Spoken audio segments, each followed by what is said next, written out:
विद्यार्थियों, आप देख रहे हैं माध्यमिक शिक्षा बोर्ड राजस्थान द्वारा माध्यमिक परीक्षा 2023 के लिए मॉडल पेपर 1 जारी कर दिया गया है, जिसमें हिंदी विषय 10th क्लास का सॉल्यूशन देख रहे हैं। इससे पहले आपको 3 विषय मैं करवा चुका हूं, जिसमें आपका इंग्लिश शामिल है। इंग्लिश का मॉडल पेपर मैंने करवा दिया है आपका 2023 का, यानी कि जो अभी आप देख रहे हैं 2023 के ही देख रहे हैं। इंग्लिश के बाद में मैंने आपका जो है साइंस का करवा दिया है। ठीक है, तो आप साइंस के जो सब्जेक्ट हैं उसको भी देख सकते हैं, और साथ ही साथ आपको जो है मैथ्स का मैंने मॉडल पेपर करवा दिया है। सभी के आंसर्स मैंने आपको करवाए हुए हैं, सभी आंसर्स आपको मिलेंगे उसमें, तो आंसर्स आप देख सकते हैं उन वीडियोस में। और अब आप देख रहे हैं हिंदी का। ठीक है, अभी आप हिंदी का वीडियो देख रहे हैं। तो इस तरह से आपके जो है मॉडल पेपर, इसके बाद में एसएसटी का जो है आपका आ जाएगा। तो चलिए स्टार्ट करते हैं 2023 के मॉडल पेपर का सॉल्यूशन। और साथ ही साथ अपने दोस्तों को शेयर करना बिल्कुल ना भूलें। शेयर मस्ट है, ताकि उन लोगों तक भी ये वीडियो पहुंच पाए और वो लोग भी अपनी तैयारी अच्छे तरीके से कर पाएँ। यहाँ जो पहला क्वेश्चन है, आप निर्देश पढ़ना चाहें तो निर्देश पढ़ सकते हैं। यही पैटर्न रहेगा, इस तरह का पैटर्न आपको देखने को मिलेगा एग्जाम पेपर में। खंड अ में है निम्नलिखित बहुविकल्पीय प्रश्नों के उत्तर देने हैं, जिसमें से पहला क्वेश्चन पूछा गया, श्री कृष्ण ने गोपी को समझाने के लिए किसे भेजा। बहुत इजी इजी क्वेश्चंस हैं, अच्छे क्वेश्चंस हैं, और कुछ थोड़े से कंफ्यूजिंग क्वेश्चंस हैं। तो ज़्यादा नहीं है ये, कंफ्यूजन बहुत ही कम है। तो यहाँ पर श्री कृष्ण ने जो गोपियों को समझाने के लिए उद्धव को भेजा था, तो ए ऑप्शन जो है करेक्ट हो जाएगा। कवि देव का जन्म स्थान है, तो कवि देव का जन्म स्थान जो है इटावा माना जाता है, तो अ ऑप्शन इसमें फिर से करेक्ट हो जाएगा।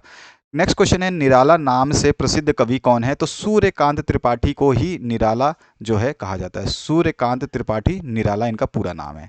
इसके बाद जो है नेक्स्ट क्वेश्चन, यामिनी से तात्पर्य है, तो यामिनी का मतलब होता है तारों भरी चांदनी रात, तो अ ऑप्शन इसमें करेक्ट हो जाएगा। नेक्स्ट जो क्वेश्चन है, इसमें पूछा गया है, कस्बे में किसकी मूर्ति लगी हुई थी। तो सभी को पता है कि नेताजी की मूर्ति जो है लगी हुई थी कस्बे में। इसके बाद जो नेक्स्ट क्वेश्चन है, कलम का जादूगर कहा जाता है। तो कलम का जादूगर जो है राम वृक्ष बेनपुरी को कहा जाता है। नेक्स्ट जो क्वेश्चन है, इसमें पूछा गया आपसे, मानवीयकरण की दिव्य चमक बताया जाता है। तो किसको बताया जाता है, ये फादर बुल्के को बताया जाता है।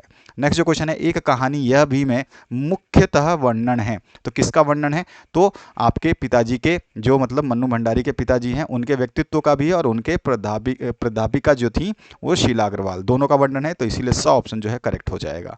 अगला जो क्वेश्चन है, भारत आने वाली इंग्लैंड की रानी का नाम जो है एलिजाबेथ द्वितीय था। तो यहाँ पर जो है आपका ऑप्शन करेक्ट हो जाएगा। सिक्किम की राजधानी आप सभी को पता है गंगटोक है।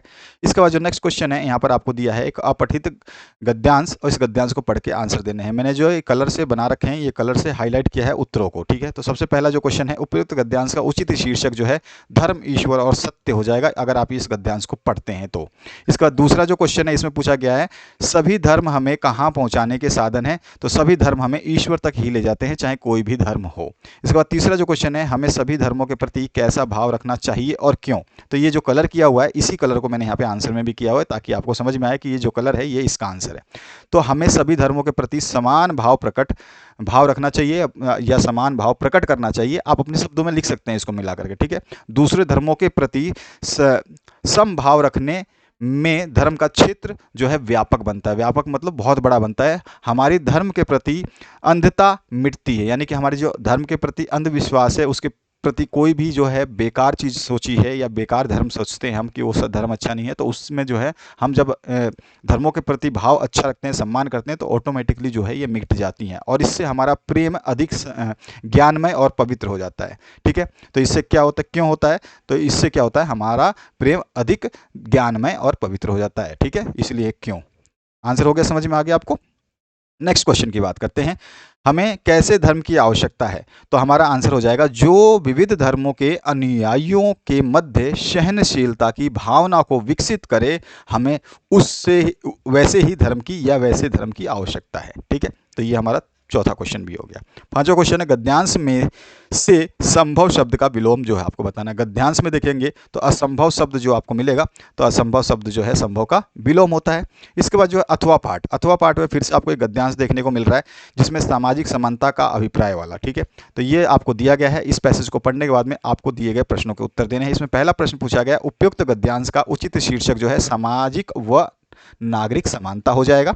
इसके बाद दूसरा है, सामाजिक समानता से क्या अभिप्राय है। तो सामाजिक समानता से जो अभिप्राय है, मैंने इसको इस क्वेश्चन में से थोड़ा सा छांट करके सही तरीके से लिखा है, जिसका आंसर मैं यहाँ पे देता हूँ। सामाजिक क्षेत्र में जाति, धर्म, व्यवसाय, रंग आदि के आधार पर भेदभाव ना करनी तथा सभी को एक समान सुविधाएं एवं अधिकार प्रदान करना सामाजिक समानता कहलाता है। तो करनी जो है ना, ये गलत छप गया है, ये मिस्टेक हो गया, करना, ठीक है। तो यहाँ पे सामाजिक क्षेत्र में जाति, धर्म, व्यवसाय, रंग आदि के आधार पर भेदभाव न करना तथा सभी को एक समान सुविधाएं एवं अधिकार प्रदान करना सामाजिक समानता कहलाता है। तो यही क्वेश्चन जो है आपसे यहाँ पर पूछा गया, सामाजिक समानता से क्या अभिप्राय है, ठीक है। अब इसके बाद जो है दूसरा क्वेश्चन इसमें पूछा गया है, वो भी बता देता हूँ, नागरिक समानता से क्या अभिप्राय है। तो पैसेज से अगर आप लिखना चाहेंगे तो थोड़ा सा कंफ्यूजन होगा, लंबा आंसर बन जाएगा, इसीलिए मैंने थोड़ा सा अलग ही आंसर लिखा है। यहाँ पर देखिए, राज्य में सभी नागरिकों को समान अधिकार प्राप्त हों, उनके साथ जाति, धर्म आदि के आधार पर कोई भेदभाव ना किया जाए, गरीबी, अमीर, ऊंच नीच सभी को समान रूप से न्यायालयों से न्याय मिले और कोई भी अपराधी दंड से बच ना पाए, इस प्रकार की समानता को ही नागरिक समानता कहते हैं। तो इस तरह से ये तीसरे प्रश्न का उत्तर है, और ये दूसरा, यहाँ पे सब गलत लिख दिया, दूसरा, ठीक है। तो ये दूसरे प्रश्न का उत्तर है। तो यहाँ पे देखिए आराम से, ये देखिए उपयुक्त गद्यांश का पहला प्रश्न था, इसका उत्तर तो हमने यही दे दिया। ये दूसरा प्रश्न एक था और एक तीसरा प्रश्न था। चौथे प्रश्न की बात करते हैं, राजनीतिक समानता से क्या अभिप्राय। अभी सामाजिक का देख लिया, नागरिक का देख लिया। राजनीतिक समानता का यहाँ पर बिल्कुल सीधा सीधा दिया है, तो सीधा सीधा ये लिख देंगे। राजनीतिक समानता का मतलब है राज्य के प्रत्येक नागरिक को राज्य कार्य में सभी रूप से भाग लेने का, मत देने का, सरकारी नौकरी प्राप्त करने का तथा राज्य के ऊंचे से ऊंचे पद को अपनी योग्यता के बल पर प्राप्त करने का अधिकार नागरिक समानता का घोतक है या नागरिक समानता कहलाती है, ठीक है। तो ये हमारा जो है चौथे ऑप्शन का आंसर हो जाएगा, ठीक है। ये चौथे ऑप्शन का आंसर हो जाएगा। नेक्स्ट जो है पांचवा, उक्त गद्यांश में से असमानता शब्द का विलोम शब्द छांट करके लिखिए। असमानता का क्या हो जाएगा, समानता हो जाएगा, ठीक है ना। आप देख सकते हो यहाँ पे समानता लिखा हुआ है, तो असमानता का शब्द जो है विलोम क्या हो जाएगा, समानता हो जाएगा। इसके बाद जो नेक्स्ट क्वेश्चन है, निम्नलिखित में से किसी एक पठित गद्यांश को पढ़कर उसके नीचे लिखे प्रश्नों के उत्तर दीजिए। इसमें जो ये दिया गया है, वीर जवानों सुनो तुम्हारे सम्मुख एक सवाल है, इस तरह से ये जो है पैराग्राफ आपको दिया गया है, मतलब ये कविता है, ठीक है। ये कविता पढ़कर, ऊपर आपने गद्यांश पढ़े थे, अब कविता है, तो यहाँ पे कविता दी गई है। इस कविता को देख करके हमें जो है इसका आंसर देने हैं। तो यहाँ पर जो है पहला क्वेश्चन, उपयुक्त गद्यांश का उचित शीर्षक जो है भारत माँ के वीर जवान हो जाएगा, ठीक है। भारत माँ के वीर जवान इसका आंसर हो जाएगा। क्या हो जाएगा, भारत माँ के वीर जवान। थोड़ा सा यहाँ पे लेटर जो है लिखते समय थोड़ा सा ब्लर हो गया। दूसरा जो क्वेश्चन है, इसमें पूछा गया कदम बढ़ाने पर दिशाएं कैसी हुई हैं। देखो ये पूरा का पूरा जब पैसेज पढ़ोगे ना, ये पूरा का पूरा जब एक बार पैसेज पढ़ लोगे तब जाके आपको समझ में आएगा कि आंसर कैसे लिखने हैं। तो ये जरूर पैसेज पढ़ना। इसके बाद में देखिए, तो कदम बढ़ाने पर दिशाएं कैसी हुई है, तो आप देखोगे जब इसको पूरे को, तो दिशाएं कैसी हुई हैं, लाल हुई हैं। तो यहाँ पे आंसर आ जाएगा, दिशाएं लाल हुई हैं। धरती को किसने सींचा है, तो धरती को किससे सींचा है, तो धरती को जो है किससे सींचा है, तो इसमें आप जब देखोगे पूरे को पढ़ोगे, ध्यान से पढ़ोगे, तो यहाँ पे खून पसीना आ जाएगा, ठीक है ना। सींचा तुमने, ठीक है ना, तो ये यहाँ पे आ जाएगा खून पसीने से। उसके बाद में काव्यांश में सीने को किसके समान बताया गया, तो काव्यांश जब पढ़ोगे तो सीने को जो व्रज यानी कि आपका जो है पत्थर के समान, यानी कि बहुत ज़्यादा मजबूत बताया गया है। और काव्यांश में पान का अर्थ क्या है, तो पान का अर्थ काव्यांश के हिसाब से खाना है, ठीक है, क्या है, खाना। इसके बाद जो नेक्स्ट क्वेश्चन है उसकी बात करते हैं। तो यहाँ पर जो है इसी में अथवा पाठ भी आपको दिया गया है, एक और गद्यांश दिया गया, काव्यांश दिया गया। ये कविता फिर से आपको पढ़नी है और इसी कविता के अकॉर्डिंग जो है आपको क्या देने हैं, आंसर्स देने हैं। तो देखिए कविता आपको सामने है, ये पूरा का पूरा यहाँ से कविता है और यहाँ तक कविता है। ये पूरी पढ़नी है आपको कविता, और इस कविता को जो है मैं आपको एक जो है लाइन से दिखा सकता हूँ। इसको एक बार दिखा देता हूँ मैं आपको। तो ये है पूरा का पूरा, ऑन स्क्रीन पे आप देख रहे हैं, ये पूरी की पूरी कविता है, ठीक है। अथवा पाठ में यहाँ से, जन्म दिया माता सा जिसने, ठीक है ना, तो ये आपकी पूरी की पूरी कविता है। तो ये कविता आपने पढ़ ली होगी अब तक, और पढ़ने के बाद में जो है इसके प्रश्नों का उत्तर हम देंगे। तो यहाँ पे जो पहला प्रश्न पूछा गया है, उपयुक्त पद्यांश का उचित शीर्षक जो है मातृभूमि हो जाएगा। हम सबका तन किससे रचा गया है, तो हम सबका तन जो है ये मिट्टी और जल से रचा गया है। ये सारे पद्यांश में ही आपको आंसर मिल जाएंगे। और ग पार्ट में, माता हमें कब अंक यानी कि गोद में लेती है, तो बाल काल में जो हमें गोद में लेती है, भाई बड़े होते हैं तो जानती हो आप। उसके बाद में घ पार्ट है, अशक्त शब्द का विलोम जो होता है वो क्या होगा, तो इसी में से हम ढूंढ के लिखेंगे। अशक्त जो है इसका विलोम क्या हो जाएगा, सशक्त हो जाएगा। अरे ऑप्शन है हमारे पास, तो ऑप्शंस के हिसाब से सशक्त। उसके बाद माता का पर्यायवाची आप सभी को पता है, माता का पर्यायवाची जननी भी होता है, माँ भी होता है, मातृ भी होता है और उपरोक्त सभी, यानी कि हमारा डी ऑप्शन करेक्ट हो जाएगा। अगला जो है सपाठ, सपाठ में निम्न में से किसी एक विषय पर 150 शब्दों का जो है आपको निबंध लिखना है। तो इस निबंध को लिखेंगे तो हमारा पहला जो निबंध पूछा गया है रक्षाबंधन पे, जो अभी अभी आपने मनाया, ईद, उसके बाद में आपका जो है मेरा प्रिय खेल, जो भी आप क्रिकेट, वॉलीबॉल, बास्केटबॉल या फिर कबड्डी, खो खो, टेनिस, लूडो जो भी खेलते हैं, लंगड़ी टांग, हमारे राष्ट्रीय पर्व जो अभी आने वाले हैं राष्ट्रीय पर्व, और आप जो मना चुके हैं उनके किसी के बारे में भी लिख सकते हैं। चौथा क्वेश्चन है, स्वयं को राजकीय उच्च माध्यमिक विद्यालय अजमेर का छात्र अभिषेक मानते हुए अपने प्रधानाचार्य को बीमारी के कारण 3 दिन का अवकाश प्रदान हेतु जो है प्रार्थना पत्र लिखना है। क्या कारण देना है आपको? बीमारी का। अथवा में जो पाठ पूछा गया है, या तो आप ये करिए, ये स्वयं को भरतपुर निवासी सुरेश मानते हुए मतदाता सूची में अपना नाम जुड़वाने के लिए निर्वाचन अधिकारी को आवेदन लिखिए। तो यहाँ पर जो है आवेदन लिखेंगे तो ये पत्र हो जाएगा, ठीक है। ये आपका ये जो है ये प्रार्थना पत्र है और ये पत्र है, ध्यान रखना है आपको। और खंड द, अभी आप अगर इन प्रश्नों के जो बड़े बड़े प्रश्न हैं, अभी बहुत सारे प्रश्नों के हम उत्तर देखेंगे नीचे की तरफ, मैंने बताए हैं, बताऊंगा मैं। जो बड़े प्रश्न हैं उनके उत्तर अगर आप चाहते हैं तो मुझे कमेंट सेक्शन में आप कमेंट कर दीजिएगा। कमेंट सेक्शन में आपके कमेंट से हम जो है आंसर्स बना देंगे। अगर आपका कमेंट और रिस्पॉन्स सही रहता है तो no problem, not an issue. पूरे हिंदुस्तान को देते हैं हम सब कुछ, तो आपको भी देंगे। और हमारे चैनल पर जो चीज़ दिया जाता है ना, बोर्ड में आना ही आना है, तो इसलिए पढ़ते रहिए, बढ़ते रहिए। अगला जो पार्ट है इसमें पूछा गया है संज्ञा किसे कहते हैं, 2 उदाहरण दीजिए। आप संज्ञा की परिभाषा देकर के 2 उदाहरण दे देंगे और निम्नलिखित वाक्यों में से विशेषण छांट करके लिखिए। तो यहाँ पर जो क्वेश्चंस हैं देखिए, किसमें से आपको, पहला, हिरण बहुत तेज दौड़ता है, तो इसमें विशेषण क्या है, विशेषता क्या है, तेज दौड़ता है। लेकिन बहुत अच्छी विशेषता क्या है, बहुत, तो बहुत तेज जो है हमारा इसकी विशेषता हो जाएगी। गाय हरी हरी घास खाती है, तो उसमें विशेषता क्या है, क्या खाती है, घास खाती है, लेकिन कैसी घास खाती है, हरी हरी, तो यहाँ पे विशेषता क्या हो जाएगी, हरी हरी, ठीक है। अब आते हैं नेक्स्ट पार्ट पे। 7वां जो क्वेश्चन पूछा गया है, क्रिया किसे कहते हैं, 2 उदाहरण दीजिए। तो आप ये क्रिया की परिभाषा लिखेंगे, साथ साथ में उदाहरण भी लिखेंगे। निम्नलिखित वाक्यों के लिए एक शब्द लिखना है। तो पहला वाक्य पूछा गया है आपसे, बच्चों को पढ़ाने वाला क्या कहलाता है, तो शिक्षक कहलाता है। बहुत ही अच्छा आंसर है इसका, अध्यापक कहलाता है। इसके बाद में चित्र बनाने वाला क्या कहलाता है, तो बहुत सिंपल सा क्वेश्चन दिया गया है। मैंने कहा था आपको स्टार्टिंग में कि बहुत सिंपल क्वेश्चंस दिए गए हैं, आपको समझाने का पैटर्न कोशिश किया गया है। इस टाइप के प्रश्न बनेंगे और इस टाइप के प्रश्न पूछे जाएंगे। मॉडल पेपर में जो प्रश्न देते हैं ये आपको एक समझाने का तरीका होता है कि इस तरह के प्रश्न आपको देखने को मिलेंगे आपके एग्जाम में, तो आप इनको पढ़ते रहिए, बढ़ते रहिए। 9वां जो क्वेश्चन है, निम्नलिखित वाक्यों का शुद्ध रूप लिखिए। तो यहाँ पर निम्नलिखित वाक्यों में सीमा कक्षा 10 में पढ़ता है, तो यहाँ पर ऑब्वियस सी बात है, यहाँ पे पढ़ता ही मिस्टेक है। सीमा है तो पढ़ती आएगी, तो यहाँ पे पढ़ती ही आ जाएगा, ठीक है। इसमें हम क्या इसको शुद्ध करके लिखेंगे, सीमा कक्षा 10 में पढ़ती है। इसके बाद वह महिला विद्वान है, तो महिला के साथ में विद्वान नहीं आता, विद्वान जो है मानव के साथ आता है। स्त्री पुरुष में संबंध जानते हैं ना आप, तो ये पुरुष के साथ आता है, ये किसके साथ आता है, पुरुष के साथ में आता है विद्वान, और महिला के साथ आता है विदुषी, ठीक है। तो ये चीज़ थोड़ा सा देखो, अभी एक इजी आया तो दूसरा थोड़ा सा हार्ड आ गया है ना, नहीं तो आप इसको लिख ही नहीं सकते थे, आप सोच भी नहीं सकते थे महिला विद्वान होगी, है कैसा, क्या आएगा समझ में नहीं, तो विदुषी, ध्यान रखना। नेक्स्ट जो पार्ट है उसकी बात करते हैं।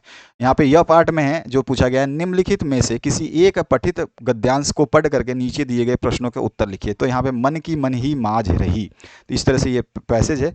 और इसमें क्वेश्चन जो पूछा गया, प्रस्तुत पद किसके द्वारा लिखित है, तो ये सूरदास का पद है, आपको पता ही है, जो गोपियों वाला पद है। उसके बाद में यहाँ पर सूरदास यहाँ पे मेंशन भी किया गया है। और किसके मन की बात मन में रह गई, तो सभी को पता है कि गोपियों की मन की बात मन में ही रह गई, क्योंकि कृष्ण जो है उनसे मिले ही नहीं, बिना बताए चले गए थे।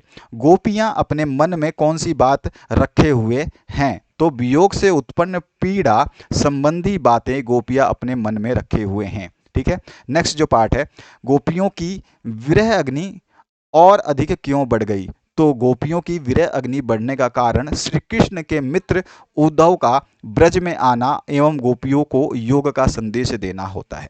तो मतलब जब गोपियों को जब कृष्ण जो है उद्धव को ब्रज में भेज करके गोपियों को जो है योग का संदेश देने के लिए कहते हैं, तो गोपियों की विरहनी जो है बढ़ जाती है। तो इस तरह से भी लिख सकते हैं आप, घुमा फिरा के सही तरीके से लिख देंगे। मैंने सही तरीके से लिखा, आप चाहें तो इसको थोड़ा सा जैसे मैंने दूसरी बार बताया था उस तरह से मॉडिफाई भी करके लिख सकते हैं।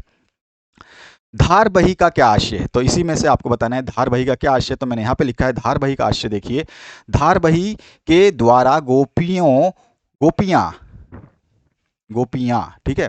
गोपियाँ ये कहना चाहती हैं कि वे श्री कृष्ण से अत्यधिक प्रेम करती हैं और उनके वियोग की पीड़ा को इस आशा से सहन कर रही हैं कि एक न एक दिन श्री कृष्ण ब्रज अवश्य लौट आएंगे, परंतु उन्होंने आशा के विरुद्ध योग का संदेश देकर विपरीत धारा को बताया है। तो धार बही इसी को बोला गया है, ठीक है ना। समझ में आया होगा आपको। अगला जो क्वेश्चन है, इसमें अथवा पाठ में एक और गद्यांश दिया गया है, छोटा सा पद्यांश दिया गया, गद्यांश दिया गया, इसमें से प्रश्न पूछे गए हैं। तो ये आप देख सकते हैं गद्यांश। इसमें पहला प्रश्न, उपयुक्त पद्यांश में पुराना शब्द का दूसरा शब्द लिखिए। तो पुराना को आप जानते हैं, इसमें क्या होता है, प्राचीन होता है, पुराना प्राचीन, तो हमारा प्राचीन आंसर हो जाएगा। संगतकार की आवाज की क्या विशेषताएं थी, तो संगतकार चैप्टर है वहां से लिया गया। तो संगतकार का स्वर जो है कोमल होता है, साथ ही संगतकार कभी अपने सुर को मुख्य गायक के सुर से ऊंचा नहीं जाने देता। तो ये जो है संगतकार के आवाज की विशेषता होती है। इसके बाद जो है आपसे क्या पूछा गया है, ताकतवर शब्द का विलोम जो आप जानते हैं अच्छी तरह से कमजोर हो जाएगा, पद्यांश में आपको मिल जाएगा। संगतकार क्या क्या कार्य करता है, तो संगतकार गायक का हर कदम पर साथ देकर उसे सफलता प्राप्त करने में मुख्य भूमिका निभाता है। तो ये संगतकार का काम होता है। उसके जो सपोर्ट जो पीछे आप देखते हैं कवाली वगैरह, तो पीछे बैठे रहते हैं, तो वो लोग क्या करते हैं, संगतकार जो होते हैं वो गायक का मेन जो है साथ देते हैं। और इसके बाद में हल्का शब्द का विलोम आसानी से बता सकते हैं, हल्का का भारी।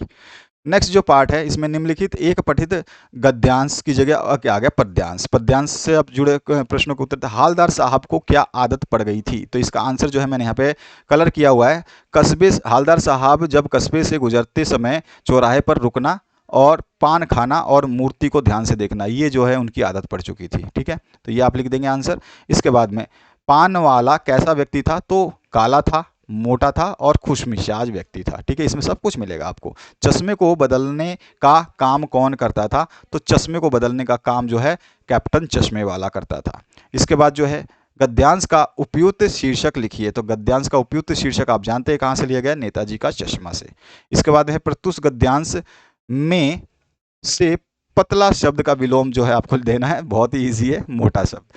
अथवा पाठ की बात करते हैं, तो फादर वाला जो है आपका फादर बुल्के का है ना, ये वाला पैसेज आया है, तो इसके जो है आंसर आपको देने हैं। तो यहाँ पर जो पहला प्रश्न पूछा गया है उसकी बात कर लेते हैं। तो यहाँ पहला प्रश्न जो पूछा गया,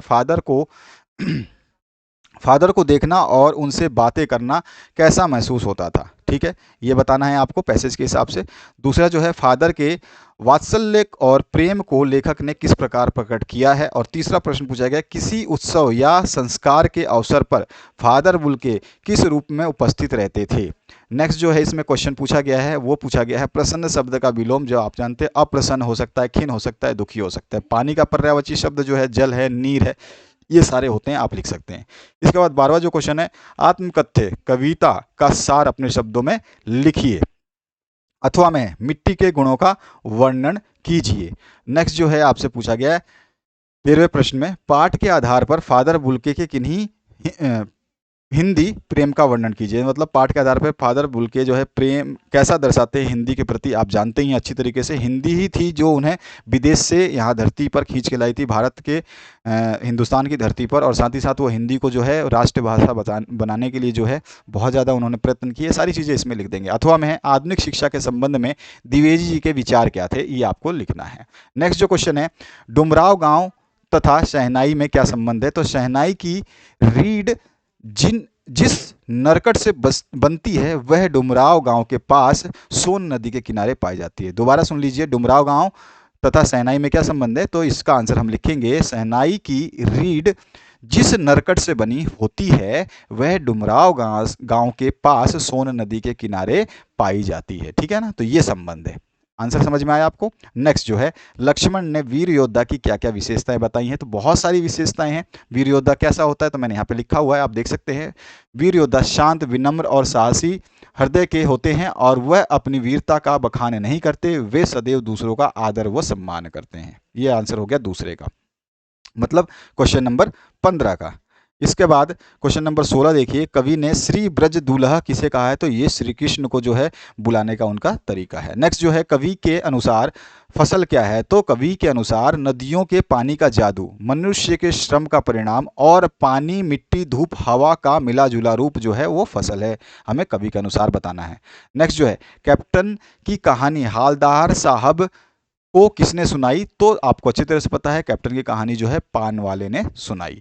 नेक्स्ट जो पार्ट है इसमें क्या पूछा गया है, बेटे की मृत्यु के बाद भगत ने क्या किया।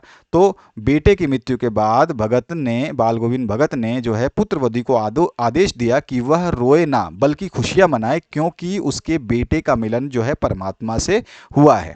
ठीक है। नेक्स्ट जो है, निम्नलिखित बहुविकल्पीय प्रश्नों का उत्तर दीजिए। तो यहाँ पर निम्नलिखित कौन कौन से हैं देखते हैं। निम्नलिखित में से ये देखिए 20वां जो प्रश्न है इसमें शायद मिसप्रिंट होगा, मे भी गलत छप गया होगा, कुछ भी हो सकता है, क्योंकि यहाँ पे बहुविकल्पीय प्रश्न नहीं है। ठीक है ना, बहुविकल्प प्रश्नों का सही उत्तर जो है यहाँ पे बहुविकल्पीय प्रश्न नहीं है ना, तो यहाँ पर शायद ये हो सकता है कि बाई मिस्टेक मिसप्रिंट हो। अगला जो खंड नेक्स्ट है इसमें क्या पूछा गया आपसे, निम्नलिखित में से किसी 2 प्रश्नों के उत्तर देने हैं। तो 3-3 नंबरों का प्रश्न होगा, 3 आपको यहाँ पे क्वेश्चन दिए गए हैं। इसमें पहला पूछा गया है, लेखक के पिताजी मछलियों को क्या खिलाते थे, और एलिजाबेथ के दर्जी किस बात से परेशान थे, और तीसरा है दुलारी कौन थी। ठीक है, ये सिंपलेस्ट एक एक लाइन के आंसर है, 3-3 नंबर के तो मिलने नहीं है, लेकिन एग्जामिनर ने बताया कि मैं भैया कैसे भी क्वेश्चन पूछ सकता हूँ। ठीक है, तो ये चीज़ समझ में आ गई होगी। 22वां जो क्वेश्चन है, रानी के आगमन पर अचानक क्या समस्या आई। तो रानी जब आई थी तो अचानक से क्या समस्या आई आपको बताना है। इसके बाद जो है, टुन्नू ने दुलारी को क्या दिया था, 23वां क्वेश्चन पूछा गया है। इसके बाद है 24वां क्वेश्चन, निम्नलिखित में से किसी एक का जीवन परिचय जो है आपको देना है, जिसमें सूरदास हैं, देव हैं, यशपाल हैं, यतीन्द्र मिश्र हैं।